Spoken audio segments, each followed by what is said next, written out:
ఇతడి పేరు బాబు. కేరళ త్రిశూర్లో చేపల వ్యాపారి. లక్షల రూపాయల అప్పులు తీర్చేందుకు, ఇంటి ఖర్చులు భరించేందుకు బాబుకు ఈ చిన్న దుకాణమే ఆధారం. అయినా కష్టాల్లో ఉన్నవారికి తనవంతు సాయం చేస్తున్నాడు. క్యాన్సర్తో బాధపడుతున్న వారికి గత 4 నెలలుగా ఉచితంగా సేవలు చేస్తున్నాడు. త్రిశూర్ వైద్య కళాశాల ఆసుపత్రిలో చికిత్స పొందేవారు ఎవరైనా ఇక్కడకు వచ్చి హాస్పిటల్ ఇచ్చిన ఐడీ కార్డు చూపిస్తే చాలు, అరకిలో చేపలను బాబు ఉచితంగా ఇస్తాడు. ఇలా చేయడానికి ఓ పెద్ద కారణమే ఉందట.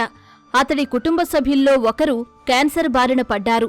అప్పుడు ఆర్థికంగా, మానసికంగా అనుభవించిన బాధ నుంచే ఈ ఆలోచన పుట్టుకొచ్చిందని చెబుతాడు బాబు.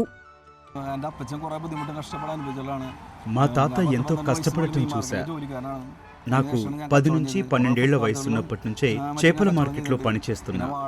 ఒకప్పుడు ఫుట్పాత్ పై వ్యాపారం చేశా. ఆ తర్వాత దుకాణాలు అద్దెకు తీసుకుని వ్యాపారం చేశా.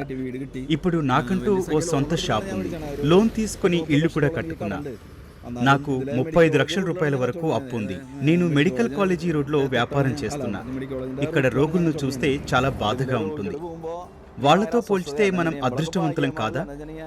మన దగ్గర డబ్బులు లేకపోయినా కనీసం ఆరోగ్యంగా అయినా ఉన్నాం కదా.